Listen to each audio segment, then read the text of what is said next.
ओम नमः शिवेभ्य। ओम नमः शिवेभ्य। ओम नमः शिवेभ्य। मंगलम भगवान वीरो मंगलम गौतमंगनी मंगलम कुंद कुंदात्यो जैन धर्मोस्तु मंगलम सर्वमंगल मांगल्यम सर्वकल्याणकारकम दानम सर्वधर्माणां जैनं जयतु शासनम जैनं जयतु शासनम जीवमजीवन्तं जिणवरवशेन जेननीदितं देवीन्द्रविन्दवन्दं वन्दे तं सर्वदा शिरसा।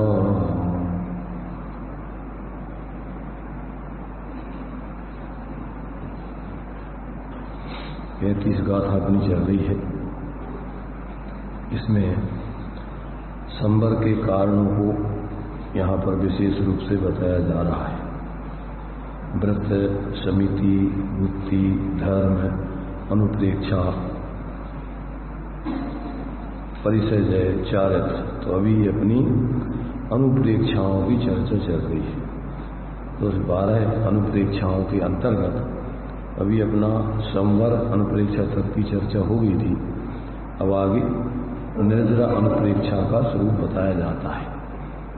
इस अनुप्रेक्षा का किस प्रकार विचार आदि करने पर किस प्रकार से कर्मों का संवर आदि होता है, उस बात को यहाँ पर स्पष्ट किया जा रहा है। तो यहाँ पर 130 पेज पर हमारी पुस्तक में है। अब निर्जरा अनुप्रेक्षा का प्रतिपादन करते हैं। जिस प्रकार किसी मनुष्य को अजीर्ण दोष के कारण मल संचय होने से वह मनुष्य आहार का त्याग करके मल को पकाने वाली और जठराग्नि बढ़ाने वाली ऐसी हरण आदि दवा लेता है और उससे मल पक जाने और गल जाने, खिर जाने पर वह सुखी होता है। ये तो दृष्टांत है। इसको लोक में सब लोगों की अनुभूति ये बातें हैं। कौन सी? कि यदि किसी व्यक्ति को अजीर्ण हो गया हो, अजीर्ण सब जानते हैं ना?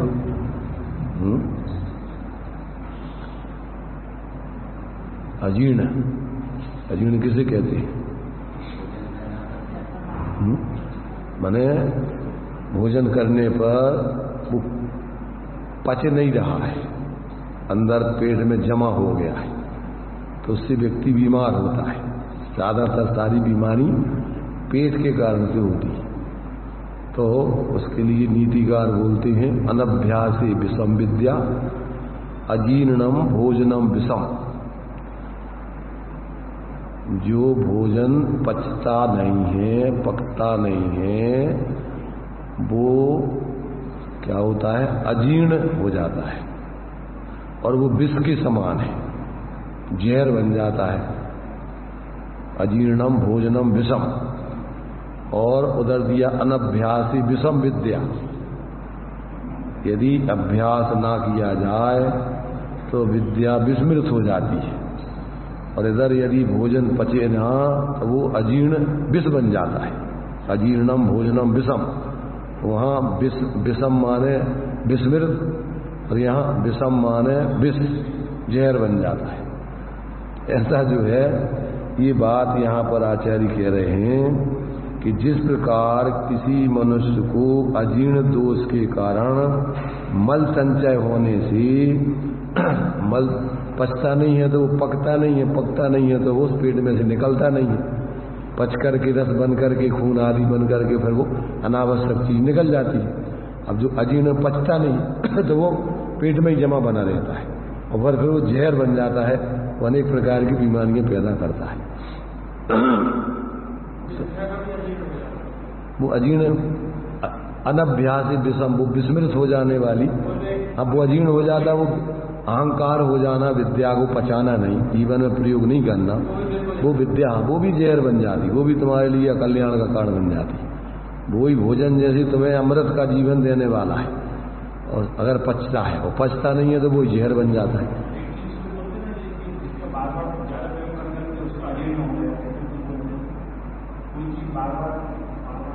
नहीं, बार बार से मतलब नहीं है। अगर वो अपने को लिए जिसके उद्देश्य से उसको अपन ने प्रयोग किया, भोजन को पचाने, शरीर में अपन को रस आदि खून आदि बनाने के लिए खाया था, अब वो पचा ही नहीं रहा है, अब उसका न रस बनेगा, न खून बनेगा, न मांस, न मज्जा, न हड्डी, कुछ नहीं बनेगा, वो तो अंदर ही सड़ेगा और बीमारी पैदा करेगा।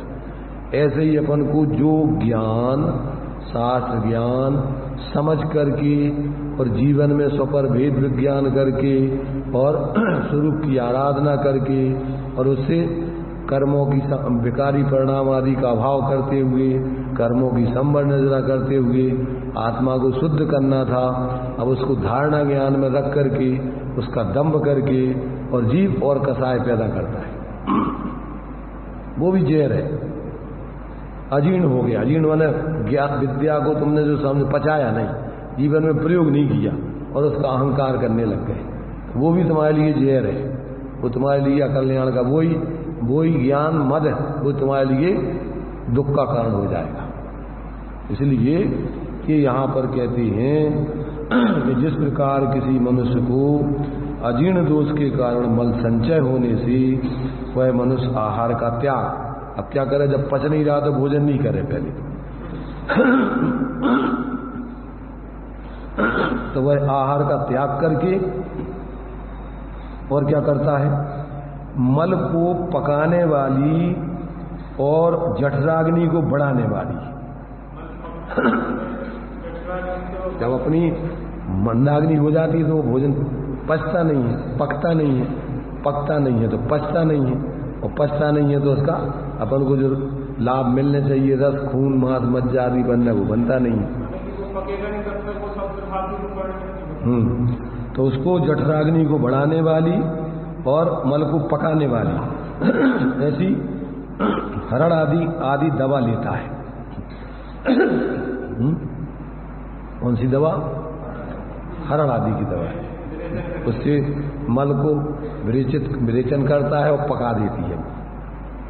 तो इस प्रकार से हरण आदि दवा लेता है और उससे मल पक जाने से और गल जाने पर खिल जाता है, वो पेट में से निकल के खाली हो जाता है, गंदगी रस खींच करके सार लेकर के उसको निर्जित कर देता है, अलग कर देता है और फिर वो जीव क्या होता है, व्यवहार दृष्टि से सुखी हो जाता है। ये तो लौकिक दृष्टांत है। अब यहाँ परमार्थ में लगाना, उसी प्रकार यह भव्य जीव भी अजीर्ण उत्पन्न करने वाले आहार के समान मिथ्यात्व रागादि अज्ञान भाव से कर्म रूपी मल का संचय होने पर मिथ्यात्व रागादि छोड़कर परम औषध के समान ऐसी जो जीवन मरण लाभ अलाभ सुख दुख आदि में समभाव का प्रतिपादन करने वाली कर्म रूपी मल को पचाने वाली शुद्ध ध्यान रूपी अग्नि को प्रज्वलित करने वाली जिन वचन रूपी औषधि उसका सेवन करता है और उससे कर्म रूपी मल गल जाने पर निर्जरित हो जाने पर वह सुखी होता है।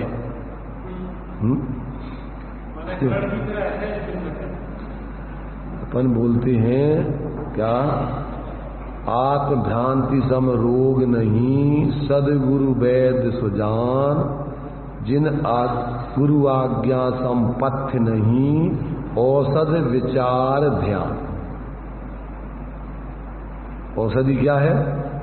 वस्तु स्वरूप का विचार जो भगवान जिनेंद्र ने वस्तु स्वरूप समझाया है उसका विचार, और फिर जिसका ध्यान करने के लिए कहा है ऐसे उस निःशुद्धात्म तत्व का ध्यान। वस्तु विचारत ध्यावते मन पावे विश्राम, और रस स्वादत सुख उपजे अनुभवता को नाम। और अनुभव चिंता मणिरतन, अनुभव है रसकूप, और अनुभव मार्ग मोक्ष को, और अनुभव मोक्ष। इसलिए ताते जिनवर कथे तत्व अभ्यास करीजिए, और संशय विभ्रम मोह त्याग आपो लग लीजिए। जीव ने भगवान जिनेंद्र के वचनों के अनुसार तत्वों का निर्णय नहीं किया, इसलिए सबसे पहले आगम का सेवन। क्यों कि बिना सर्वज्ञ के विश्व की व्यवस्था, वस्तु स्वरूप, छह द्रव्य, सात तत्व, जीवों का मोक्ष मार्ग का सही उपाय कोई बता नहीं सकता। इसलिए सबसे पहले आगम का सेवन। आगम माने भगवान जिनेंद्र ने जो उपदेश दिया है उस उपदेश को पहले सुनो, समझो, निर्णय करो। बिना उसको समझे और आप कुछ भी करने लग जाओ धर्म के नाम पर, जो ज्यादातर इस पंचम काल में चल रहा है, मनमाने तरीके से धर्म का प्रवर्तन चल रहा है, और उससे कुछ नहीं, भोले जीव ठगाए जा रहे हैं। तो ये कह रहे कि भैया आज तक अपन ने मनमाने तरीके से क्या किया कि खूब बाहर में धर्म की प्रवृत्ति की, यहाँ तक कि साधु भी बन गए, परंतु आपने भगवान जिनेंद्र के आधार पर वस्तु स्वरूप को समझा नहीं।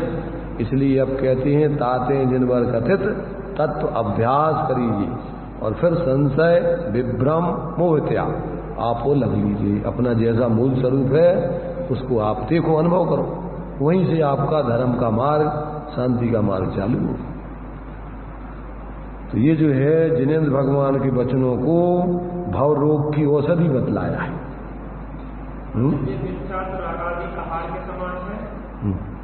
और संसार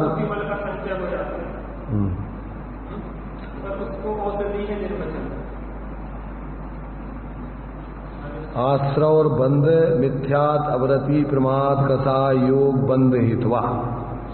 ये आत्मा में जो कर्मों का संचय हो रहा है वो कैसे हो रहा है कि मिथ्यात और कसाय आदि अज्ञान भावों से ये कर्मों का आश्रव बंध हो रहा है। तो ये तुम्हारे कर्म रूपी मल का संचय आत्मा में हो रहा है। कैसे? ये मिथ्यात और कसाय आदि के परिणाम अज्ञान पूर्वक वृत्ति करने से। तो अब क्या करो कि जिससे वो कर्मों का संचय हो गया, पहले उसको तो उस भोजन को करना बंद करो। पहले तो मिथ्यात और कसाय आदि रूप अब प्रवृत्ति करना बंद करो। वो कैसे? वो तत्पर भगवान जिनेंद्र के वचनों को सुन करके, समझ करके।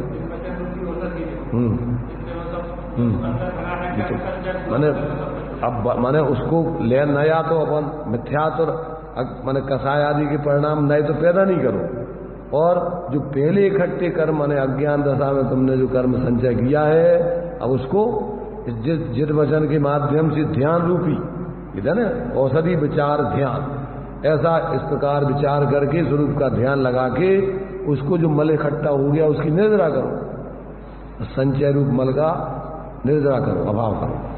ऐसा जो है दृष्टांत ने उसको दृष्टांत दे करके सिद्धांत को सिद्ध किया है।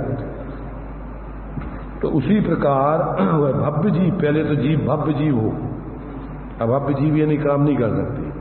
तो क्या करें कि भव्य जीव भी अजीर्ण उत्पन्न करने वाले आहार के समान मिथ्यात्व राग आदि अज्ञान भावों से कर्म रूपी मल का जो संचय होने पर अब क्या करना? मिथ्यात्व राग आदि को छोड़कर, मिथ्यात्व राग आदि माने देव जिनेन्द्र गुरु परिग्रह बिन धर्म दया जुत सारो यहू मान समकित को कारण अष्ट अंगजुत धारो। तो ये सच्चे देव गुरु धर्म आप आगम पदार्थ ये 6 चीजें आपको धर्म से संबंधित हैं। इन 6 के संबंध में 5 प्रकार से गृहीत मिथ्यात्व होता है। एकांत, विपरीत, विनय, संशय, अज्ञान। अपन पढ़ते आलोचना पाठ में, एकांत विपरीत विनय के, संशय ज्ञान को नय के, बस होए घोर अग कीने, बचते नहीं जाते कहीं ने। तो देव का स्वरूप सम्यक प्रकार से समझो, उनमें एकांत नहीं, विपरीतता नहीं, विनय नहीं। विनय नहीं मतलब माने सबको देव एक समान, रागी द्वेषी अज्ञानी ज्ञानी सब भैयापन को तो सब देव बराबर है, ऐसा विनय मिथ्यात्व है। जो सर्वज्ञ वीतराग है देव वही है। देव वीतराग सर्वज्ञ होते हैं, अन्य नहीं, अन्य प्रकार नहीं होते हैं। ऐसा अपन को उनका ही विनय करें। और जो सच्चे देव आदि नहीं है उनको देव आदि नहीं माने, उनका विनय आदि नहीं करें। ये आपका विनय धर्म है और सबको समान रूप से विनय करना, ये विनय मिथ्यात्व है। तो उनके स्वरूप को सही समझो। तो उनमें अपने, जैसे मान लीजिए उसमें भावदीपिका जी में दिए हैं ये माने 5 प्रकार के गृहीत मिथ्या 6 के संबंध में, देव के संबंध में। तो जैसे देव का भावदेव और द्रव्य देव। तो भावदेव में अपने लिए भगवान अरहंत अनंत चतुष्टय के धनी है। वो उनकी आत्मा अनंत चतुष्टय के धनी हुए भावदेव, उनका जो भावात्मक रूप में शुद्ध स्वभाव प्रकट हुआ है वो भावदेव। और जो उनकी अपन ने मूर्ति आदि की स्थापना करके और उसके स्वरूप को समझने के लिए और अपन ने स्थापना की है, तो ये व्यवहार से उपचार से अपन इनको भगवान की मूर्ति को भी व्यवहार से अपन भगवान कहते हैं। अब कोई तो क्या करते हैं कि कोई तो अकेले इन्हीं को भगवान मान लेते हैं, स्थापना देव को, भावदेव को नहीं जानते। कोई अकेले भावदेव को ही मानते हैं, मूर्ति को सर्वथा निषेध कर देते। एकांत मिथ्यात्व है। ये भी आपको देव के स्वरूप को बताने के लिए निमित्त कारण होने से स्थापना निक्षेप से इनको भी अपन देव कहते हैं। जिन प्रतिमा जिन सार की कही जनागम माए। तो भगवान ऐसे वितराग सर्वज्ञ हुए, तो ऐसा उनका अपन ने स्थापना करके व्यवहार में इनको भी अपन व्यवहार से 9 देवताओं में ये जिनेन्द्र भगवान की प्रतिमा को भी व्यवहार से अपन पूज्य मानते हैं। तो सर्वथा अपन भावदेव को देव मानो। अब जैसे मान लो स्थानकवासी है जो मूर्ति को पूजते ही नहीं है, मूर्ति को, हाँ, जो लोग मूर्ति को मानते ही नहीं है, तो वो भी एकांत है। इसलिए क्यों कि ये नाम स्थापना द्रव भाव तस्तन्यास, ये भी अपने लिए वस्तु स्वरूप के समझने के लिए व्यवहार में ये सब चीजें हैं, इनको भी यथावत मानना, इनमें अपन को जो जिस रूप है उस रूप में मानना। तो अपन ने व्यवहार से लोक व्यवस्था चलाने के लिए नाम रखे, तो ये नाम से अपन नाम निक्षेप से उस व्यक्ति को पहचानेंगे। अब तुम कहो कि ये क्या है, नाम वाम कुछ नहीं होता, तो ये लोक व्यवस्था के लिए उसके नाम सब है। 6 द्रव्यों के नाम अपन ने रखे हैं, तो वे सब अपन को लोक व्यवस्था के लिए समझने के लिए जरूरी है, और उनका स्वरूप समझना भाव से। अकेले उसी में नहीं अटक जाना कि कोई जो है अकेले मैंने नाम ही अकेला माला जपते रहो, बस वही धर्म है। 6 प्रकार से पूजा करते अपन, नाम, स्थापना, द्रव्य, क्षेत्र, काल, भाव। नाम भी अपन सहस नाम स्तोत्र लेकर के भगवान, उसमें सब में प्रयोजन वही है, उनके नाम के माध्यम से उनके स्वरूप का विचार करना, स्थापना करके उनके स्वरूप का विचार करना, और उनकी द्रव्य से जो आत्मा भगवान बनने वाले हैं तो अभी बने नहीं है, फिर भी अपन उनको भूतपूर्व निगमनय से भावी निगमनय से अपन स्थापित करते हैं। द्रव्य दिक्षेप किसे कहते हैं कि जो भूत और भविष्य पर्याय को वर्तमान में कहना।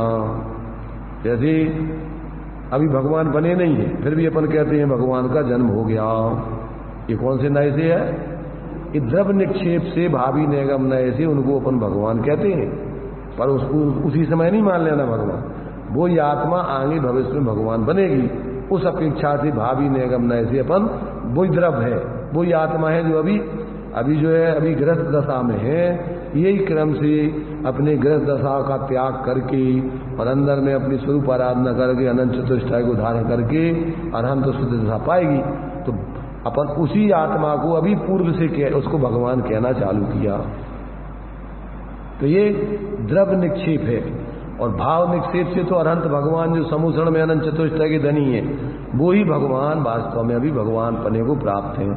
तो क्या है, भाव निक्षेप से तो जिस समय वो अनंत दशा में तभी वो भगवान कहलाएंगे। द्रव्य निक्षेप से अभी अपन जो मोक्ष में चले गए, आज भगवान महावीर स्वामी का जन्मदिन है।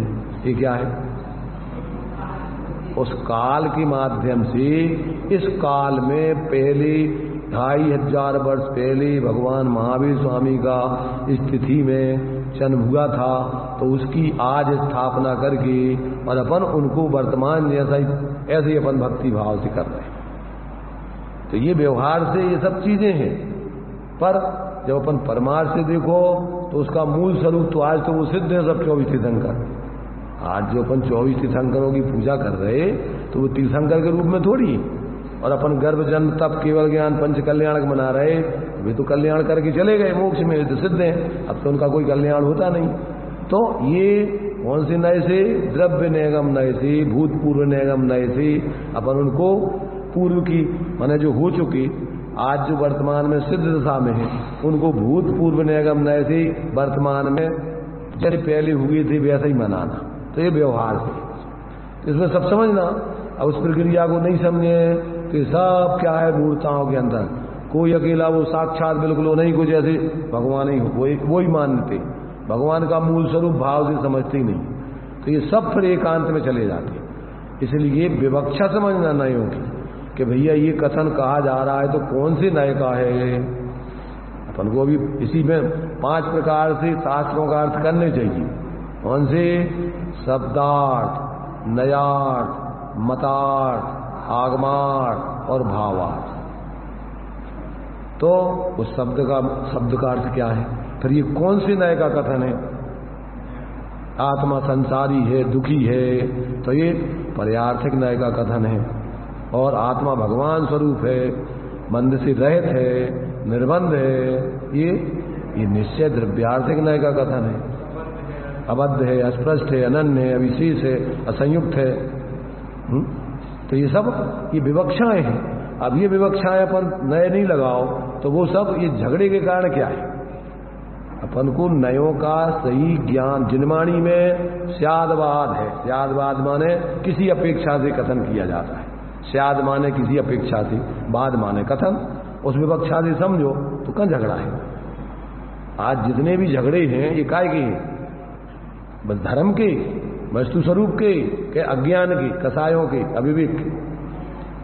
नहीं समझने से झगड़े होते हैं। समझने पे कोई झगड़े का कोई काम ही नहीं। जहां जो बात जिस विवक्षा से कही जा रही है उस विवक्षा से समझ के और फिर अपना प्रयोजन साधने के लिए फिर किसको मुख्य गौण करके उसमें से अपना प्रयोजन साधना, ये अपना आगे की बात है। तो ये अपन को जब तक इस प्रकार से शब्दों का सही अर्थ पता नहीं हो, नयों का ज्ञान नहीं हो, आगम में क्या क्या विवक्षाएं दी हैं, आगम में क्या वस्तु का स्वरूप बताया है उसका निर्णय नहीं हो, और अन्य अन्य मतों में किस प्रकार से धर्म आदि के, द्रव्य आदि के बारे में, तत्व आदि के बारे में क्या क्या विपरीत मान्यताएं हैं, ये कौन सी मत की मान्यता है।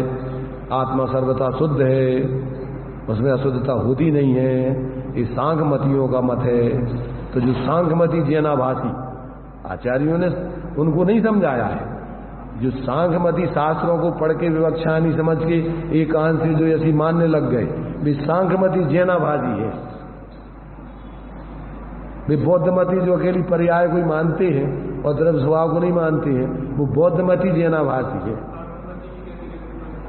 आत्मा सर्वथा शुद्ध बुद्ध है, अशुद्धता होती नहीं है, ये सब प्रकृति का धर्म है।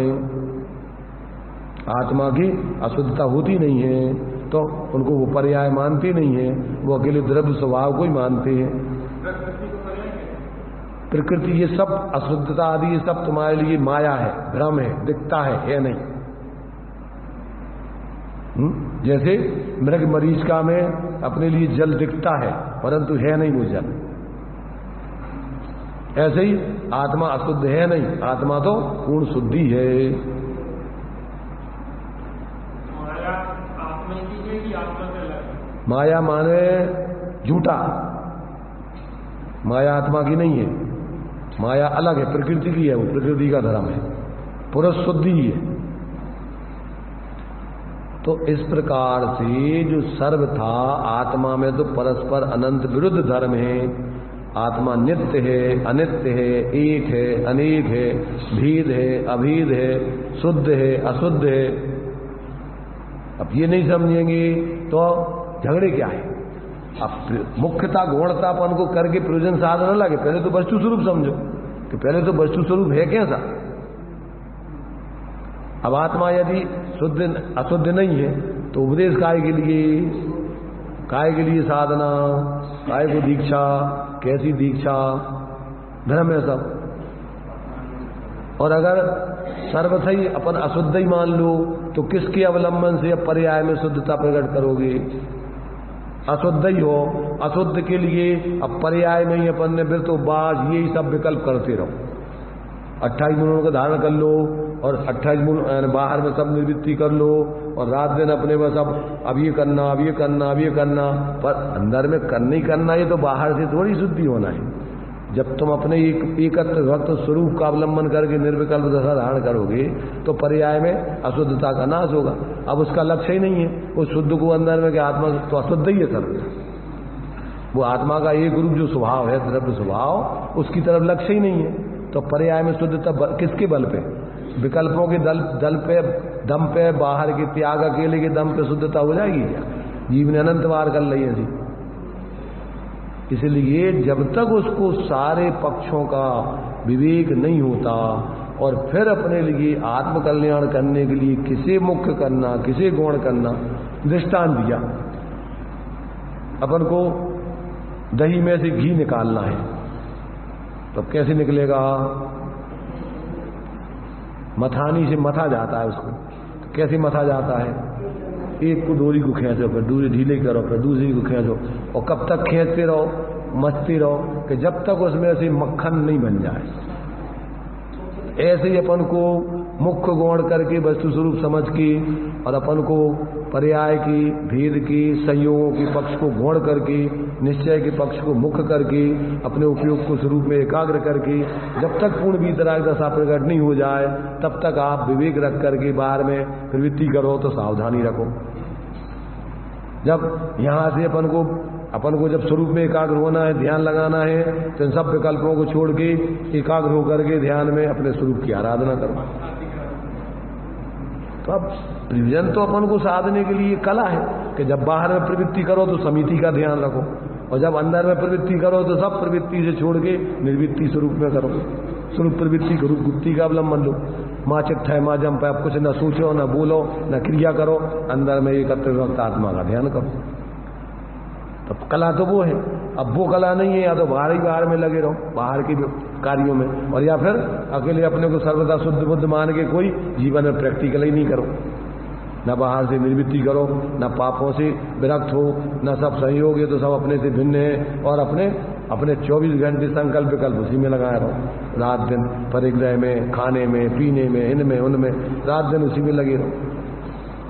तो ये सब भ्रांतियां हैं। एकांत से या तो व्यक्ति अपने को शुद्ध बुद्ध मान करके वो सुसंधि हो जाए, और या फिर अपने को सर्वथा शुद्ध मान करके रात दिन बाहर के व्यवहार के काम में ही लगा रहे, अपने उस स्वरूप का ध्यान ही नहीं करे। ये सब एकांत पक्ष को ग्रहण करके व्यक्ति और अपने अज्ञानता से चार गति में घूमता रहता। इसलिए कोई निश्चयभाषी बन गए, कोई व्यवहाराभाषी बन गए, कोई दोनों को मान करके उनका सुमेल ही नहीं बनाते। दोनों को मानो भैया, व्यवहार से भी शुद्धि होती है और निश्चय से भी शुद्धि। निश्चय भी ठीक है, व्यवहार भी, उसका स्वरूप समझती नहीं। जब तक आपको जैसा वस्तु का स्वरूप है, वस्तु सामान्य विशेषात्मक है, नित्यानित्यात्मक है, किस दृष्टि से नित्य है, किस दृष्टि से अनित्य है। उत्पाद व्यय ध्रुव युक्तम सत सद द्रव्य लक्षणम। द्रव्य का लक्षण ना अकेला अनित्य, ना अकेला नित्य है, नित्यानित्य। उत्पाद व्यय पर्याय में होते, और ध्रुवपना द्रव्य स्वभाव है, गुण स्वभाव।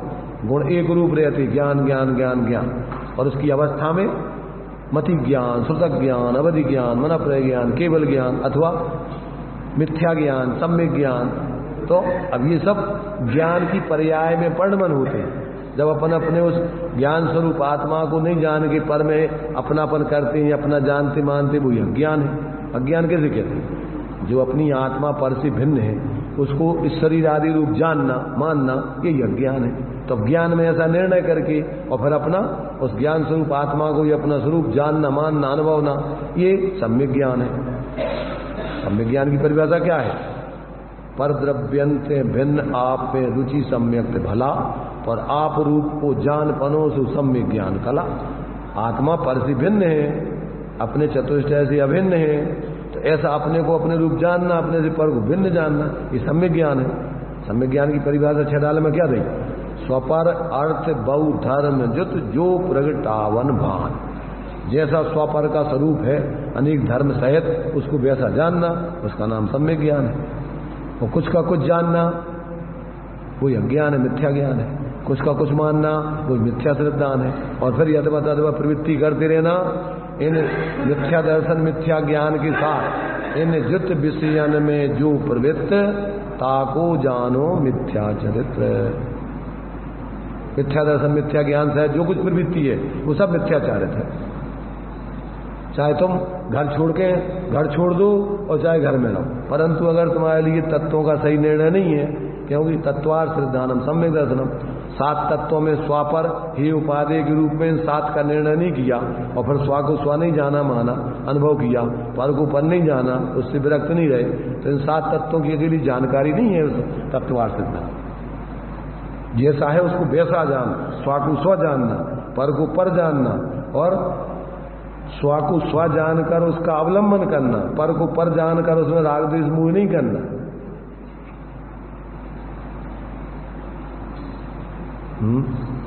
इस संबर के कारण बतला रहा है मिथ्यात और कसाय का त्याग, तत्व ज्ञान पूर्वक आत्मज्ञान पूर्वक मिथ्यात का। अब इस मिथ्यात और कसायों से कर्मों का मल संचय हो गया आत्मा में। अब अगर तुम्हें इस मल का विवेचन करना है तो भगवान जिनेंद्र की औषधि को लेकर और फिर इस मिथ्यात और कसायों का अभाव करके और फिर उसका निर्जरा करो उस कर्मों की। अब ये नहीं करोगे तो कौन तुम्हारे लिए सुखी करे? किसी भी कहीं चले जाओ, किसी संप्रदाय में शामिल हो जाओ, मूढ़ताओं में लगे रहो, और ये काम जो बता रहे आचार्य देव भगवान उसको नहीं करो तो कहां से धर्म हो जाएगा? भ्रम में जरूर पड़े रहो कि इतने लोग हमारे संग हैं, सब इतने कर रहे हैं तो वही है, धर्म तो हुई है। बिना जाने हुए तो धर्म नहीं होता, भ्रम होता है। बिना समझे हुए धर्म नहीं होता है। धर्म तो समझ करके जैसा वस्तु का स्वरूप है वैसा जानो मानो और सही प्रवृत्ति करो तो धर्म होता है। तो ज्यादातर भोले जीव क्या करते हैं कि सीधा सस्ता कोई धर्म बता देवे, उसमें शामिल हो जाए, उनके पीछे लगे देवे, कछु भी करत देवे और अपने को मानते बस हो रहा धर्म हो रहा, बहुत धर्म कर रहे हैं हम तो। अपने देश में सारा देश धर्म प्रधान देश है भारत। कौन व्यक्ति है जो धर्म नहीं कर रहा? बताओ, एक आध संप्रदाय वाले बताओ क्या धर्म नहीं कर रहे हो? बकरा काट रहे, मांस खा रहे, बलि चढ़ा रहे, वे भी धर्म कर रहे हैं। उनसे कहो कि जो धर्म नहीं है तो भी तुम्हारे लाने काट दे। जिसके मन में जो आ रहा है वो सब धर्म धर्म धर्म। चारों तरफ देखो धर्म का बाजार चलता है, भीड़ इकट्ठी होकर के धमाधम धमाधम धमाधम धर्म। पता ही नहीं है क्या धर्म है। इसलिए यहां आचार्य कह रहे भैया आप पहले जब तक भगवान जिनेंद्र के वचनों का सेवन नहीं करोगे तब तक तुम्हारे लिए धर्म का ज्ञान हो ही नहीं सकता। सबसे पहले इसलिए सच्चे देव शास्त्र गुरु उनके द्वारा बताया हुआ वस्तु का स्वरूप ये जब तक नहीं समझेंगे और उस पर समझ करके फिर उसमें से अपने हित के लिए जिसमें प्रवृत्ति करना है उसे प्रवृत्ति नहीं करें, जहां से निर्वृत्ति करना वहां से निर्वृत्ति नहीं करें तो धर्म कहां से हो जाएगा?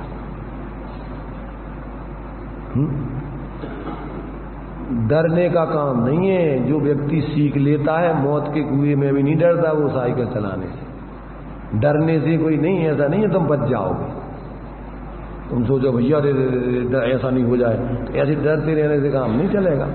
जो वस्तु स्वरूप समझ लेता है उसको डर नहीं लगता है। बिजली को जो है जानकार होता है वो तो तारों को पकड़ लेता है और वो व्यवस्थित तरीके से सब लाइट फिट करता है। उसको डर नहीं रहता है कि इसमें ऐसा नहीं हो जाए वैसा नहीं हो, पर जिसको पता नहीं तो वो क्या करेगा? डरता रहे तो उससे बस छोड़ी जाएगा। करंट पकड़ लोगे और डरते और मरोगे।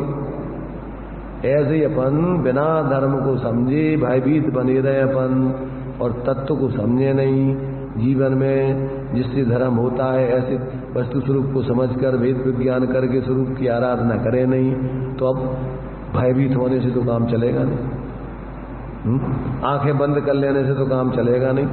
एक शुतुरमुर्ग नाम का पक्षी होता है तो वो क्या करता है कि जैसे शिकारी आता है, रेगिस्तानों में होता है, जैसे शिकारी आता है वो अपनी आंखों को, मुंह को और रेत में धंसा लेता है। उससे क्या होता है? अब सोचता है हमें कोई नहीं देख रहा। अब तो उस शिकारी को और सुविधा हो गई।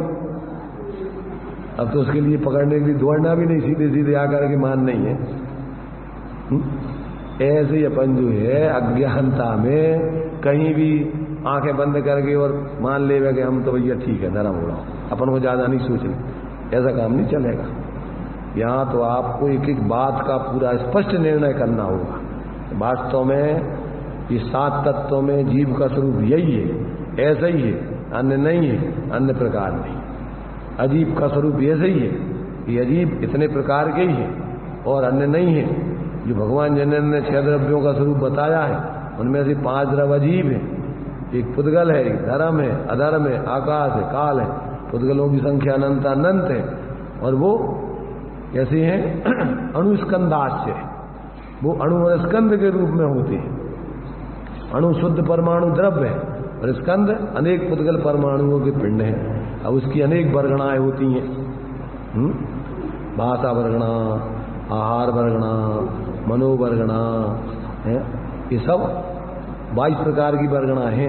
अब उनमें अपन को प्रयोजनभूत कारमाण वर्गणा है। तो ये सब पुद्गल स्कंदों के समूह हैं।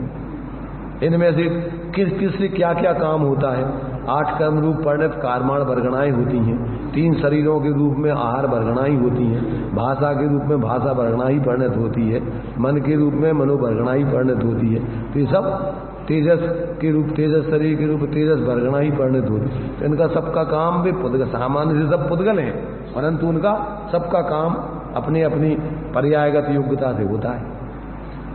अब जब तक ये नहीं समझे तो अपन अब का हो रहा हो जीवन में, का कर रहे अपन, कुछ नहीं पता।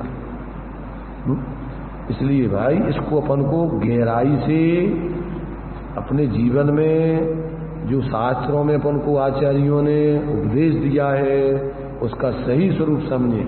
और मूल में तो 6 द्रव्य 7 तत्व या 9 पदार्थ, बस इसमें सब कुछ आ गया। दुनिया का सब कुछ इसमें गर्भित हो जाता है। 6 द्रव्य में पूरा विश्व समाहित हो जाता है सामान्य रूप से। और 7 तत्व 9 पदार्थों में धर्म का मार्ग, उसमें सब कुछ आ जाता है। धर्म और अधर्म आदि का सब स्वरूप उसमें गर्भित हो जाता है कि धर्म कैसे होता है, अधर्म कैसे होता है। ये सब उस 7 तत्व 9 पदार्थों के स्वरूप को समझने से ये उसमें मोक्ष मार्ग, संसार मार्ग आदि की प्रक्रिया सब घटित हो जाती है। अब तो पहले तो 6 द्रव्य अपन को ये समझना चाहिए कि भाई ये लोक क्या है, ये विश्व में इसके अलावा कुछ नहीं है। 6 द्रव्यों का समूह, ये लोक का नाम, इसके अलावा कोई लोक और कुछ नहीं है। ये किसी ने बनाया नहीं, कोई इसका करता धरता नहीं, कोई नाश करता नहीं, ये स्वचालित स्वयं सिद्ध है।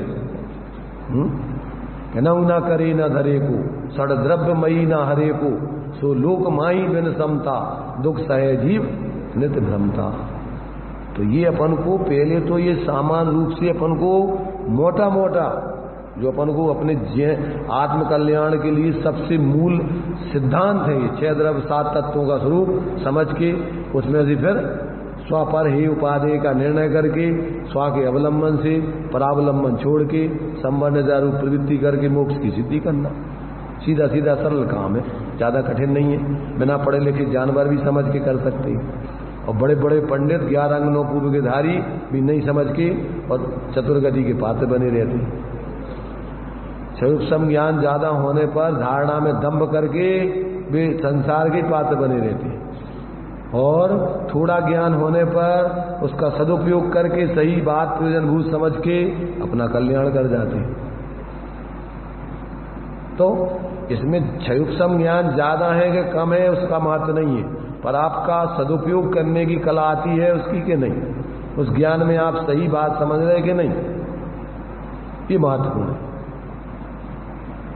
इसलिए ये अपन को ये कह रहे भैया आज तक जीव क्या है संसार में काहे के कारण मिथ्यात कसाय अज्ञान ऐसी मिथ्या द्रग ज्ञान चरण बस भरत ज्ञान चरण बस क्या होता है, ऐसी मिथ्या द्रग ज्ञान चरण बस भ्रमत भरत दुख जन्म मरण, चारों गतियों में घूमता रहता है, 84 लाख योनियों में घूमता रहता है, जन्म मरण करता रहता है पर्याय में, और मोह से राग द्वेष से दुखी बना रहता है। अब ताते इनको तजिए सुजान, क्या करो, ताते इनको तजिए सुजान, क्या अर्थ हुआ? ताते इनको तजिए सुजान का क्या अर्थ होता है?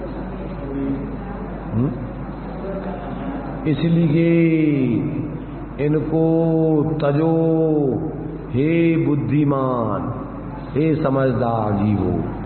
सुजान के दो अर्थ होते हैं, एक तो होता है सुजान माने समझदार जानकार, ये तो बहुत अच्छा सज्जन व्यक्ति समझदार आदमी है, सुजान माने समझदार, और एक होता है सुजान माने अच्छे तरीके से इनको जानकर, जब तक जानोगे नहीं है बिन जाने थे दोष गुणन को कैसे तजिए गइए, तो इनको अच्छे से पहले समझो कि ये मिथ्या दर्शन है, ये मिथ्या ज्ञान है, ये मिथ्या चारित्र है, और ये सम्यक दर्शन है, ये सम्यक ज्ञान है, ये सम्यक चारित्र है।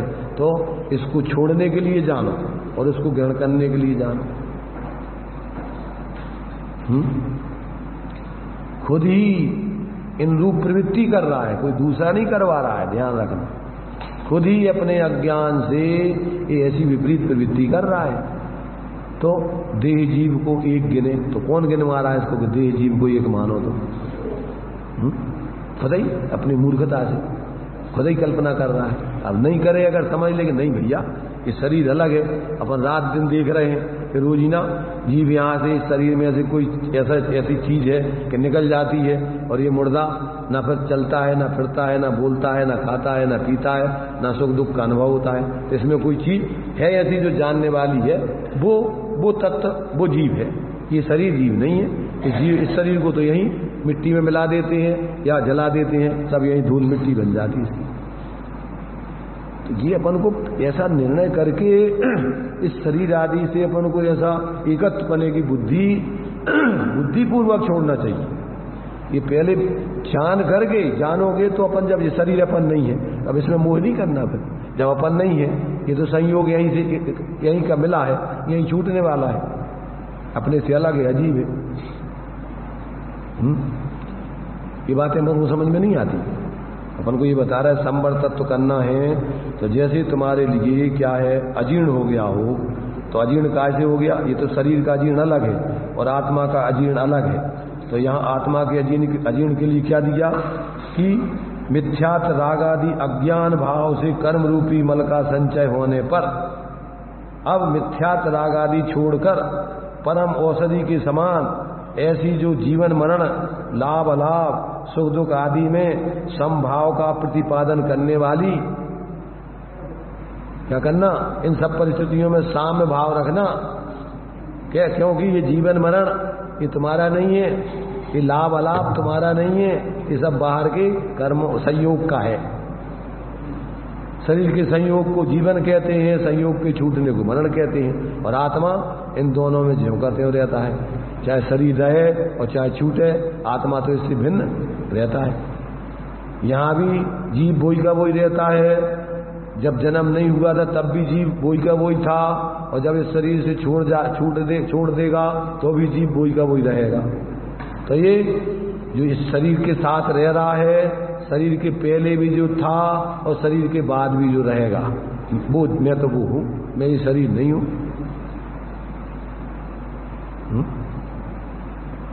तो ये अपन को ऐसा तत्व ज्ञान करके बुद्धि पूर्वक अपन को ये सब काम करना चाहिए।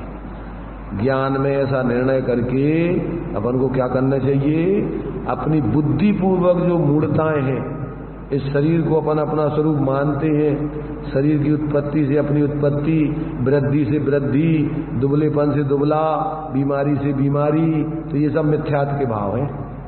सुखी दुखी, रंग कदाव, धन ग्रह गोधन प्रभाव, इनसे अपन को मैं तो भैया अब तो बहुत पैसे वाला हो गया, अब तो मैं बढ़िया जो है अपना घर मकान हो गया, अब तो भैया ठीक है व्यवस्था। कौन सा घर मकान बन गया तुम्हारा? कितने घर बना लीजिए, कितने घर तुमने, यही घर नहीं है जिसमें तुम रह रहे, तो ये बाहर के घर तुम्हारे कहां से हो जाएंगे? जहां दे अपनी नहीं तहां ना अपना कोई, घर संपत्ति पर प्रकट है, पर है परिजन लोग। तो ये अपन को बोलने के लिए, गाने के लिए नहीं है, ये समझ करके अपने भावों में परिवर्तन करने के लिए है सब।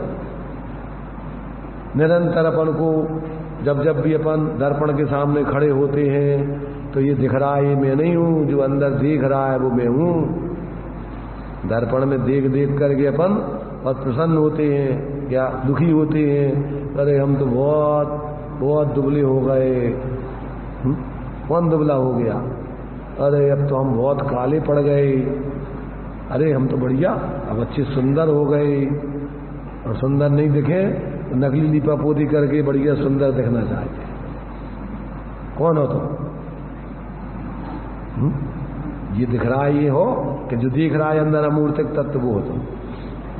उस समय भेद विज्ञान करो जिस समय अपन शरीर को देख देख के मूर्छित हो रहे हैं, उसमें मोह कर रहे हैं, तो ये मिथ्या चल रहा है। इतने पड़वे से अकेले काम नहीं चलेगा। 24 घंटे जो भाव चल रहा है उससे मिथ्यात्व होता है, उससे अज्ञान कथाएं होती हैं। रात दिन अपन जो अंदर में एक पर लक्ष्य कर करके राग द्वेष कर रहे, वो खराब है, जे अच्छे हैं, जे ऐसे। अरे वे तो पर है तुम्हारे लिए, वो क्या दे रहे, न दे रहे न ले रहे। ये तो अपनी मिथ्या कल्पना से अपन राग द्वेष कर रहे। भगवान है, भगवान के ज्ञान में सब कुछ आ रहा है, तो कौन उनको अच्छा लग रहा है, कौन बुरा लग रहा है? बताओ। भगवान के ज्ञान में क्या नहीं आ रहा है, और उनको कौन चीजें अच्छी दिख रही, कौन सी बुरी दिख रही, कौन सी अपनी दिख रही, कौन सी पराई दिख रही। बस ज्ञान में झलक रही, सब अपने से भिन्न जान रहे। वो ना किसी को अच्छा ना बुरा, जैसे ये वैसे जान रहे। अजीब को अजीब जान रहे, जीव को जीव जान रहे, जितने द्रव्य है उनको जान रहे, उनके द्रव्य गुण पर्याय उनकी है, ऐसा उनके ज्ञान में झलक रहा है। ऐसे ही अपना स्वभाव है, अपना स्वभाव जैसे भगवान का स्वभाव है वैसे ही तो अपना स्वभाव है। कैसा स्वभाव? अपना स्वभाव मोह राग द्वेष करने का है, ज्ञाता दृष्टा शांत निराकुल रहने का है। ये बोलने के लिए है कि जीवन में प्रयोग करने के लिए। मैं शांत निराकुल चेतन हूं, है मुक्त रमा सहचर मेरी है, मोह तड़क कर टूट पड़े प्रभु सार्थक फल पूजा तेरी, और भगवान तुम्हारी जय हो। और अपने चलो जय की तरफ दौड़ लगा दिए। कहाँ जा रहे हैं? भगवान पूछे रुको तो ना भैया तना शांति से, कहाँ जा रहे हैं? तना बैठो तो हमारे जैसे शांति से बैठो, ध्यान लगाओ। अब हमारे पास टाइम नहीं है। ज्यादा अगर तुम बोलने लगो तो कोई एक भी बंदे में नहीं आएगा। अगर भगवान बोलने लग जाए कि भैया थोड़ा सुनो तो भगत लोगो, तुम रोजीना को रोजीना हमें सुनाओ तो दो, कभी शांति से तुम जीवन में तो प्रयोग करो तो फिर दूसरे तरह से आओ बंद कर देंगे। भैया तुम अगर बोले तो हमारी तुम्हारी नहीं बनेगी अभी तो हम बोलते रहे और तुम सुनते रहो, बैठे रहो तो काम बनेगा हम जो कुछ बोले तो सब तुम सुनते रहो शांति से, और बस बोलो मत। मेरे अवगुण न चितारो अपन भगवान को पहले सजग भी कर देते, मेरे अवगुण न चितारो, प्रभु अपनों विरध नहीं हारो तुम अपनों काम करो, तो हमारे दूसरों की तरफ मत देखो तो हम जो है अपन इस प्रकार से अपनी तरफ से अपन बोलते रहें और अपनी तरफ से जो कुछ करना है करते रहें, और जो करने लायक है वो नहीं करें तो फिर क्या फायदा।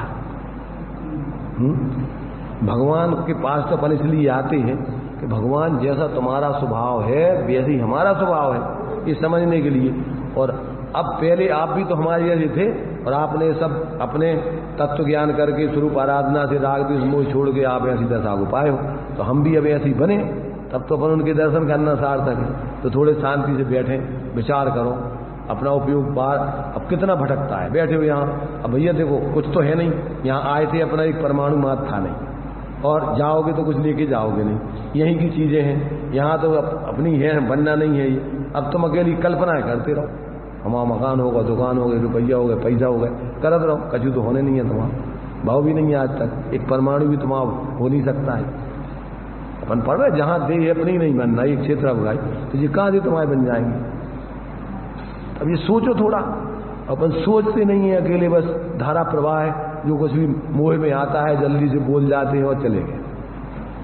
थोड़ा शांति से बैठो, भगवान के पास आके विचार करो, भगवान का जो कह रहे हैं तुमसे, ये जो भगवान ही की वाणी है, ये वहां बैठ के इसका विचार करो। भगवान बिल्कुल अपने स्वरूप में लीन है, सकल गे गायक तदपि निजानंद रसलीन, तो जनेन्द्र जय बंत नित हरिरज। भगवान तो सबको सहज जान रहे हैं और अंदर में अपने आनंद को भोग रहे हैं, अब उनको कोई विकल्प नहीं, ऐसी सबका स्वभाव है, सभी जीवों का स्वभाव, मैं वह हूं जो है भगवान, जो मैं हूं है भगवान। अब ये अंतर मिटा दो तो अपन में भगवान में कोई अंतर नहीं। जो पर्याय में राग द्वेष मोह कर रहे, इतना ही सो अंतर है, बाकी तो जीव तुम्हारा भी वैसा ही है, अनंत गुण उनमें है, तुम में भी है, अनंत धर्म तुम में भी है, असंख्यात प्रदेशी तुम भी हो, तो उसमें सिर्फ पर्याय का ऊपर का क्षणिक विपरीत मान्यता, मोह राग रस दुखी का अंतर यही ऊपरी का, कि ये मोह राग द्वेष भाव नहीं करो तो तुम में उनमें भगवान में क्या अंतर है। तो अब ये अपन को उनसे अपनी तुलना करके और अपन को उन जैसे बनने के लिए अभ्यास करना है। जैसे भी बैठे हैं, यदि अपन बच्चे होते हैं ना, जैसे तो मंदिर में जैसे बड़े उनके कोई संग जो आते हैं ना, तो उनको देख देख करके भी नकल करते हैं, तो अपन थोड़ी नकल ही करो थोड़ी अभी भगवान की बैठ करके। भगवान बैठे हैं थोड़े बिल्कुल शांति से, इधर उधर नहीं देख रहे, अपन जल्दी से देखने लगा तो देखने लगा भी थोड़ी ऐसा कर रहे, भगवान करत रहे। भगवान तो बिल्कुल एकाग्रता से अपने को देख रहे हैं, कौन आ रहा हो, कौन जा रहा हो, कौन नमस्कार कर रहा हो, कौन पूजा कर रहा हो, कौन नहीं कर रहा हो, उनको कोई मतलब नहीं। और अपन को कितने लोग आ रहे हैं, कौन कौन आ रहे हैं, पूजा कर रहे हैं कि नहीं कर रहे हैं, तो तुमने सब ठेका ले रखो सबको। क्या क्या कर रहा है इसलिए ये अपन को जो है मोह के ये विचार, ये अपन को दुख के कारण है सर। तो ये यहाँ कह रहे हैं कि भैया देखो, अनादिकाल से जीव क्या कर रहा है कि ये मिथ्यात रागादि अज्ञान भाव से कर्म रूपी मल का संचय होने पर अब मिथ्यात रागादि को छोड़कर परम औषधि के समान ऐसे जो जीवन मरण लाभ अलाभ सुख दुख आदि में समान भाव प्रतिपादन करने वाली, भगवान जनेन्द्र की वाणी कहती है कि भैया इन सब चीजों में तुम साम्य भाव रखो। ये कौन ने उपदेश दिया?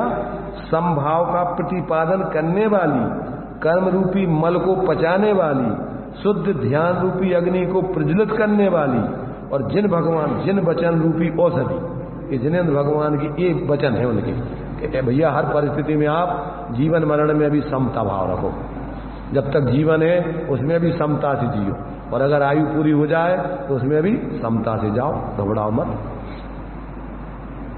जीवन मरण सुख दुख लाभ अलाभ, तो लाभ अलाभ बाहर की चीजें आ जाएं तो अपनों कछु नहीं है, बाहर की चीजें हैं, एक कर्म के तो रहे है और चली गई तो भी अपना कुछ नहीं है, उसमें भी समता रखो। और पाप के उदय से बाहर की प्रतिकूलता आ जाए तो उसमें भी समता रखो, कर्मों की निद्रा होगी। अनुकूलता बन जाए तो उसमें भी समता रखो, दम्भ मत करो, पुण्य के उदय में फूल मत जाओ, पाप के उदय में दीन क्यों, ये सब खुदगल कर्म के उदय की परिस्थितियां हैं। अपन तो उसमें चैतन्य ज्ञाता दृष्टा शांत निराकुल अपना स्वरूप है। तो ये प्रयोग करना, ये भगवान जनेन्द्र की वाणी ये कहते हैं कि इसमें जीव क्या कर रहा है कि न करे न धरे को, सड़द्रव्य मई न हरे को, सो लोक माई बिन समता, दुख सहे जीव नित भ्रमता। कैसे दुखी है जीव? अपन ऐसा कहो बिन समता कहो या धर्म ममता कहो, क्या बिन समता नास्ती का कथन है, अस्थि से कहें तो धर ममता, ममता धर करके दुखी है, ये मेरा और ये मेरा और ये मेरा और ये मेरा, इसमें लगा है।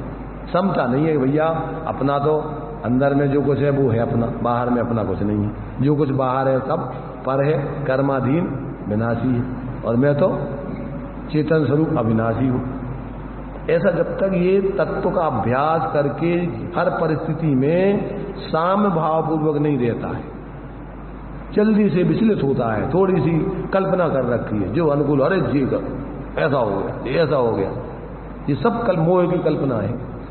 तो यहाँ पर कहते हैं जिनेंद्र भगवान की जो वचन हैं ये आपको जीवन मरण में, लाभ अलाभ में, सुख दुख आदि बाह्य की जितने भी पुण्य पाप की परिस्थिति है उसमें समभाव रखने का प्रतिपादन करती है कि आप इन सब में साम्यता धारण करो, इसमें दीनता, हीनता, अहंकार आदि मत धारण करो।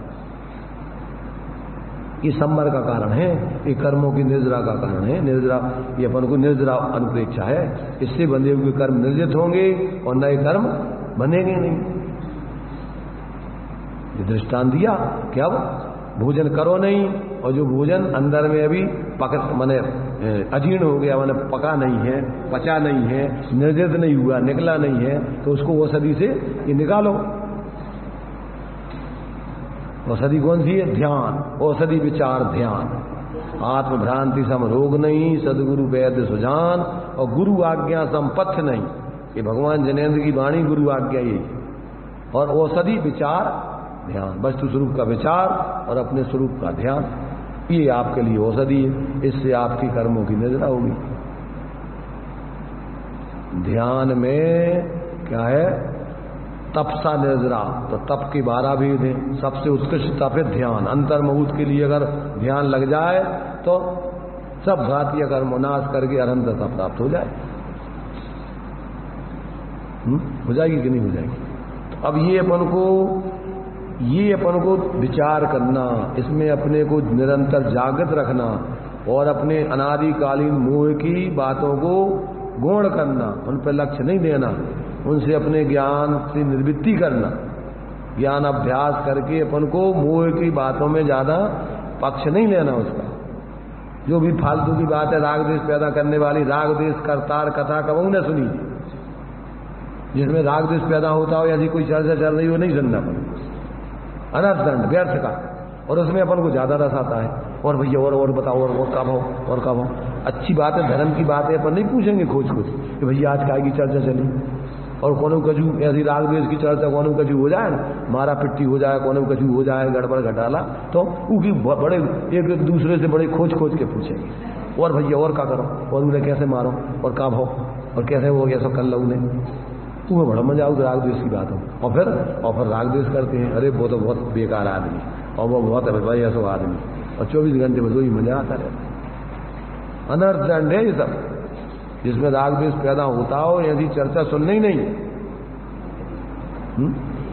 और राग द्वेष पैदा होता हो ऐसी चर्चा किसी को सुनाना भी नहीं।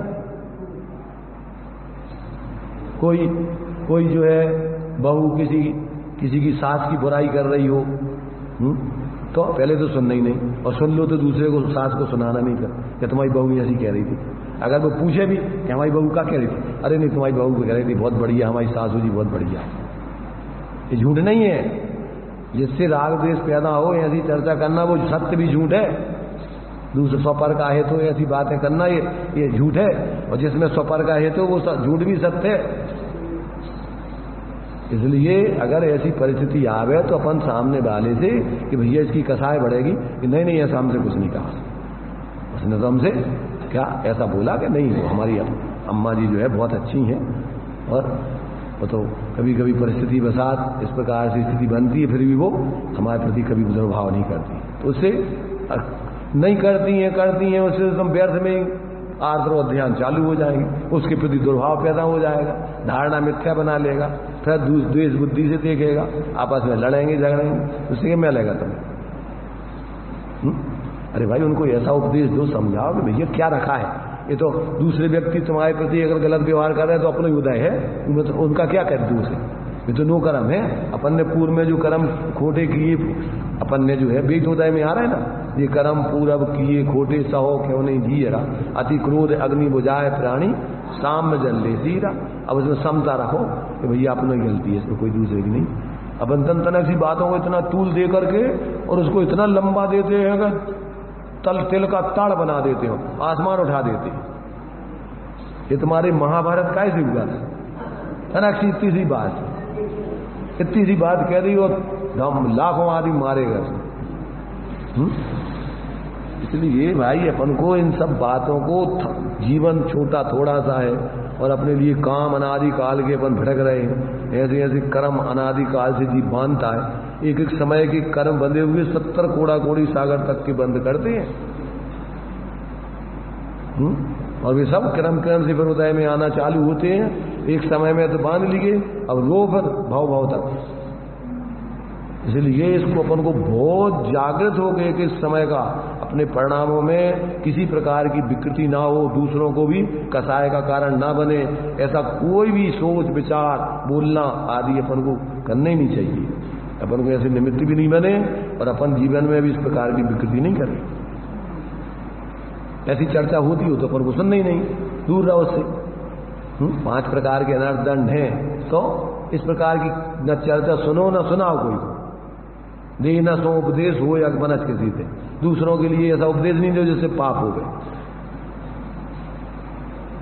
ये विवेकी व्यक्ति का क्या है, विवेक ऐसा जागृत रहे, तब जाकर के धीरे धीरे जो अनादि काल के कुसंस्कारों से जीव मिथ्यात्व कसायों से कर्मों का आश्रय बंद बांध के और चतुर्गति में घूम रहा है, क्रम क्रम से उसका अभाव होता है, मोक्ष पद मिलता है धीरे धीरे।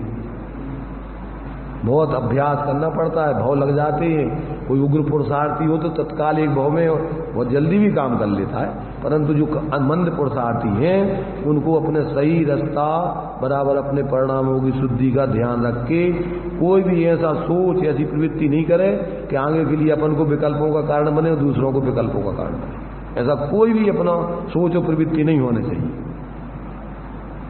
क्योंकि अनादि काल के जीव के कुसंस्कार है। थोड़ा सा निमित्त बना नहीं कि बस वो चालू उलझ जाता है। एक किसी बात को लेकर घंटों से उसी के ऊपर चर्चा करते रहेंगे, कभी लेना न देना। और जिस पे अपन को चर्चा करने चाहिए, जिस पे विचार करने चाहिए, जिससे अपने परिणामों की शुद्धि होती, इस चीज पे उतना ध्यान नहीं है। इन चीजों को अपन ऐसे ऊपर ऊपर लेके चले जाएंगे और वो चीजें बड़े प्राणपण से, अरे नहीं उनने हमसे ऐसी कही थी, तुम क्या समझ रहे। उस समय हम गए थे, उनने ऐसी कही थी हमसे, हमारे हम समझते हैं, हमारे हृदय में अभी भी जो हम या भूले नहीं है उसको। अरे भूलने तो आती तुम्हें भगवान की जन्माण, भूलने तो जानी आती, और तुम्हें मोही जीवों की कसाई जीवों की बात है, तुमने धल ली, उसे क्या होने जा बताओ।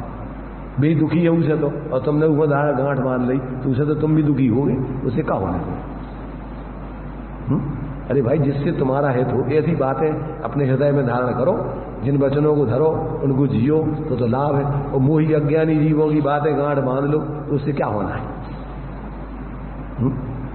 इसलिए भाई अपन को यहाँ पर अगर तुम्हारे लिए वास्तव में सुखी होना है तो ये आपको संवर के कारण क्या क्या है, व्रत, समिति, गुप्ति, अनुप्रेक्षा, परिचय, चारित्र, ये सब अपन को विवेक पूर्वक जो स्वरूप बता रहे, इस पे अपन को रात दिन विचार करने चाहिए और विचार करके जीवन में प्रयोग करने चाहिए। तो ये सब चीजें अपन को, इससे अपने परिणामों में आत्मा में विशुद्धि होगी और विकारी परिणाम रुकेंगे, उससे जो कर्म आते हैं वे रुकेंगे और उससे अपनी आत्मा निर्भर होगी, बंधन से रहित होगी, कर्मों से रहित होगी और उससे आत्मा की पवित्रता बनेगी। ये जो है इस निर्जरा के अंतर निर्जरा भावना अपनी बात तो चल रही है संवर की, और संवर में निर्जरा से इस प्रकार से संवर पूर्वक निर्जरा होती है। तो ये संवर का कारण भी है और ये निर्जरा भी होती है। ये काय के कारण है सब दे, व्रत, समिति, गुप्ति, धर्म, अनुप्रेक्षा, परिचय, चारित्र, ये सब संवर के विशेष हैं, संवर के कारण हैं। इनसे कर्म रुकते हैं, आते हुए विकारी परिणाम रुकते हैं, उनसे कर्म रुकते हैं और बंधे हुए कर्म भी उससे निर्जरित होते हैं। तो इस प्रकार से ये अपन को क्या है कि ये परम औषधि के समान क्या है, कर्म रूपी मल को पचाने वाली, शुद्ध ध्यान की अग्नि को प्रज्वलित करने वाली जिन वचन रूपी औषधि, उसका सेवन करना और उससे कर्म रूपी मल गल जाने पर, निर्जरित हो जाने पर वह जीव सुखी होता है। इससे क्या होगा, इससे जीव सुखी होगा। अब विशेष दिया है, जिस प्रकार कोई बुद्धिमान मनुष्य अजीर्ण के समय स्वयं को जो दुख हुआ था उसे अजीर्ण मिट जाने पर भी नहीं भूल जाता है और अजीर्ण उत्पन्न करने वाले आहार का त्याग करता है और उससे वह सदा सुखी रहता है। सावधान रहता है वो कि भैया देखो ऐसी गलती करी थी तो हमें अजीर्ण हो गया था और कितनी तकलीफ हुई थी हम ही जानते, अब ऐसी गलती नहीं करना। ऐसे मिथ्यात कसाय आदि परिणाम से जीव भव भव में भटकता रहता है, नरक निगूद में चला जाता है और वहां कैसी मूर्खता पूर्वक ऐसी पर्याय में एकत्र बुद्धि पूर्वक कितने दुख भोगता है। अब वहां से अपन चारों गतियों के दुखों को याद करो, वेदन याद करो, याद जिन्हें तुम भूल गए हो। शहडाला में सबसे पहले वेदनों की याद दिलाई तुम्हें, कौन से? देखो तुम कहां से निकल के आए हो और अब कैसी दशा को प्राप्त हो गए हो, और यहां भी अगर तुमने अपनी गलती नहीं छोड़ी तो तुम्हारी फिर कैसी दशा होगी समझ लो। क्योंकि आदमी भूल जाता है जल्दी, पुरानी यादें गलतियों को भूल जाता है। फिर जो कहते हो जहाँ थोड़ा पुण्य को दे आओ, बंदर होते ना, बंदर जब ठंड आती है कपते हैं, अरे घर बनाएंगे ठंड में बहुत सुकड़ते हैं, दुखी होते हैं, और जब ठंड निकली और फिर उछल कूद में फिर भूल गए। फिर उनके याद ही नहीं रहता कि अपन ठंड में सोचा था कि ये पक्षी देखो छोटे छोटे इनके चोंच हैं, अपने तो हाथ पांव हैं, तो बढ़िया आदमी जैसे अपन थोड़ा कोई स्थान बना के अच्छे से रहें, भी नहीं सुन। उस समय फिर वो भूल जाते हैं और फिर ठंड आती है तो फिर दुखी होते हैं। तो उन बंदरों के लिए आता ना एक नीति कह रहा हूँ क्या, कि चिड़िया ने जो छोटी छोटी चिड़िया वो घोंसला बना के रहती, उनने उपदेश दो कि मामा देखो हम तो इतने छोटे छोटे जानवर चिड़िए हैं और ऐसा बढ़िया अपना घोंसला बना के घर बना के रहते हैं, तुम क्यों नहीं बना लेते ऐसा अपना घर? तो अब बंदर तो बंदर, अच्छा तू छोटे मोह बड़ी मोह हमारे लिए शिक्षा दे रही, अब हम तुझे बता दें। तो उसने उसका भी घोंसला तोड़ ताड़ के फेंक दिया, अब ले ले। इसलिए नीतिकारों ने उपदेश दिया कि सीख बाखों दीजिए जागो सीख सुहाए, और सीख दई जो बानरा तो घर बयां को जाए। तो बयां पक्षी है कि उसने उसको शिक्षा दी, उसने ऊपर घर ही मिटा। ऐसे तीव्र कसाई जीवों को उपदेश मत देने लग जाना कि जिनकी तीव्र कसाएं हैं उनको तुम समझाने लग जाओ, वे तुम्हें समझा देंगे फिर अच्छा तुम हम तुम्हें तुम्हारा धर्म करन दे रहे। इसलिए अपन को आचार्य कह रहे हैं भैया अगर तुम्हारी समझ में आ जाए तो जो निधि पाकर निज वतन में गुप्त रहे जन भोगते, त्यों ज्ञानी जन पर संग तज के ज्ञान निधि को भोगते। अपन शांति से आराधना करो, जितना भी अपन को समय मिला है, थोड़ा सा समय है तो उलझने के लिए, लड़ने झगड़ने के लिए, फालतू का अपना प्रदर्शन करने के लिए, दूसरों में दम्भ क्या धरा है इसमें? बड़े बड़े चक्रवर्ती अर्ध चक्रवर्ती जैसे चले गए नरक में। 6 खंड के अधिपतियों को जब नाम लिखने जाते हैं तो जगह नहीं मिलती वहां पर। अपना क्या इसमें क्या दम है कि अपन ने कौन सा बड़ा काम कर लिया अभी? इसलिए अपन मनुष्य पर्याय में मान कसाय की मुख्यता होती है। गांव में ऐसी कहावत आती है कि एक ठाकुर होते ना मूछ के, वो ठाकुर जो है अपनी भटकरासी में रहते हैं, तो जो है क्या है कि ठाकुर ने भोज वगैरह किया होगा, तो उसने क्या है कि बढ़िया सबके लिए गांव के लोगों को निमंत्रण करके भोजन कराया। अब क्या है कि भोजन करते समय क्या हुआ कि वो जो पापड़ था ना, एक ठाकुर को परस न कर रह गया। अब उसको ध्यान नहीं, वो उसने नहीं परसने वालों की गलती से नहीं परस पाया। अब उसने देखा कि इसने हमारे लिए यहाँ बुला करके हमारी बेइज्जती कराई, अब हम भी बताएंगे सारे, हम भी जो है अपना ऐसा भोज करेंगे और इसके लिए ऐसे अपमानित करेंगे। तो उसने क्या है बहुत बड़ी योजना बनाई, लंबे चौड़े भोज देने की, और लाखों रुपया लगा करके वो सारे अस्पीर भर के लोगों को बुलाया और बढ़िया भोज कराया, और उसको जानबूझ के कहा कि इसको तुम फलानी चीज नहीं परसना। उन्हें परसने वालों से कह दिया, अब उसने नहीं परसी। अब वो तो था सरल जीव, उसने तो खाया पिया, अरे कि साहब बहुत बढ़िया, तुमने मजा आ गया। अरे उन्होंने साले हमने तो इतने पैसा लगा दिए, तूने हमारी सब बर्बाद हो गया तो हमने तो तेरे लिए नीचा दिखाने के लिए सब किया, और तू कह रहा कि मजा आ गया, आपने तो ऐसा भेज दिया यार के जब आ गया। उसको ध्यान ही नहीं कि तुमने क्या परसा क्या नहीं परसा, जो परसा खाया हो चलता बना हो। तो कभी कभी क्या होता है, तीव्र कसाई व्यक्ति ऐसी छोटी छोटी बातों की गांठ मान लेते हैं और सरल व्यक्तियों को कुछ पता ही नहीं रहता कि क्या हो गया इनको, काय की तकलीफ हो गई, काय इनके सामने समस्या आ गई, ऐसा क्या हो गया हमने, अब उसको याद ही नहीं। जानबूझ करके देखो, सरल व्यक्ति कोई जानबूझ के कोई किसी को परेशानी नहीं करता। कदाचित कोई पाप कोदाय में कोई स्थिति भूल चूक से हो जाए तो अब वो उसको जान की थोड़ी, अब वो ऐसा समझता है कि जानबूझ करके नहीं इसने हमारे संग ऐसा व्यवहार किया। अब ये भी कि व्यक्ति हर जगह उल्टे उल्टे उल्टे उल्टे अर्थ निकालता है उसके, और उससे निरंतर वो परेशान रहता है। और समझदार व्यक्ति तो सहज सरल रहता है, उसको कोई ज्यादा सोच नहीं, जो कुछ परिस्थिति बन रही भैया ठीक है, तनक की जिंदगी है, इसमें क्या रखा है लड़ने झगड़ने। इसलिए समझदार व्यक्ति किसी प्रकार से ऐसे जिससे अपनी कसाएं बढ़े, जिससे अपने लिए व्यर्थ के संकल्प विकल्प बढ़े, आपस में एक दूसरे के प्रति बैर विरोध हो, ऐसे कोई किसी प्रकार का सोच, ऐसा व्यवहार विवेकी व्यक्ति नहीं करता है। जरूरत पड़ने पर पंच परमेष्ठी जैसे एक इंद्रियों से क्षमा मांगते, 3-3 टाइम, एक इंद्री 2 इंद्री प्रतिक्रमण करते हैं, और अपन अपने बड़े बड़े सामर्थ्य अपन जानबूझ के देख रहा, तो गलती अपनी होती है परस्पर में संसार में रहने पर, और अपन ऐसा लगता है कि मैंने गलती नहीं की, कोई गलती दूसरी कर सकती, हम क्यों क्षमा मांगे, वो मांगे हमसे।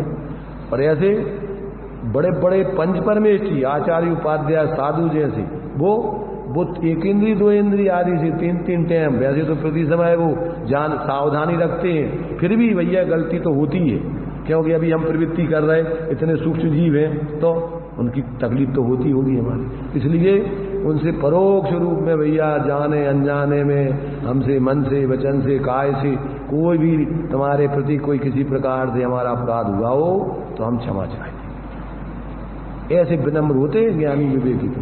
और अज्ञानी व्यक्ति जानबूझ के भी गलती तो हो ही नहीं है अज्ञानता में, पर फिर भी कहना हम नहीं क्षमा मांगे, वो मांगे हमसे पहले से, हम क्यों उनसे क्षमा मांगे, हम बड़े बाप के, और भी हम क्षमा मांगे, हम चाचा है, वो भतीजा है, वो हमसे क्षमा मांगे, हम मांगे उससे क्षमा। तो ये सब क्या है, ये सब अज्ञानता के विचार हैं। ज्ञान हो जाने पर वो सब जीवों को अपने समान समझ के व्यवहार में यथायोग सबके साथ मैत्री रख करके प्रेम से आत्मीय व्यवहार करता है, किसी के प्रति कोई दुर्भाव नहीं करता है। तभी जाकर के आत्मा का जो अनादिकालीन इस प्रकार का कसायों से, अज्ञान से, विपरीत मान्यता से जो परिवर्तन से कर्म बंद होता है, उसका क्रम से अभाव होकर और ये आत्मा पवित्र होती है। तो ये अपन को ऐसी भावना के अंतर्गत अपन को ऐसे अपने जीवन में शोधन करते हुए, विचार करते हुए जिए तो ये भावना सार्थक है। अकेले मात्र अपन को गा लेना, बोल देना, ऐसे अकेले ये भावना संबंध निद्रा का कारण नहीं बनेगी। इस प्रकार से निद्रा भावना में इसमें बहुत और भी इन्होंने बहुत अभी मार्मिक बातें हैं। अभी तो अपना टाइम हो गया है, इसलिए अपन यहीं इसको विराम देते हैं।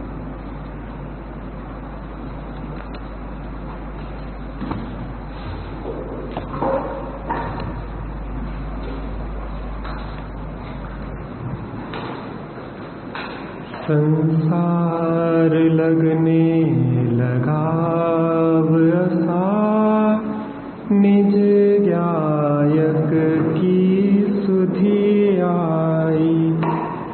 यतियों के मार्ग की महिमा अपार, 12 अनुप्रेक्षा मन भाई। वैराग्य को उत्पन्न करने वाली, वैराग्य को बनाए रखने वाली और वैराग्य की वृद्धि करने वाली ऐसी 12 भावनाएं मुनिजन भाते हैं। यहाँ पे संवर के कारणों में अनुप्रेक्षा की चर्चा हो रही है। आज निर्जरा अनुप्रेक्षा की चर्चा हुई।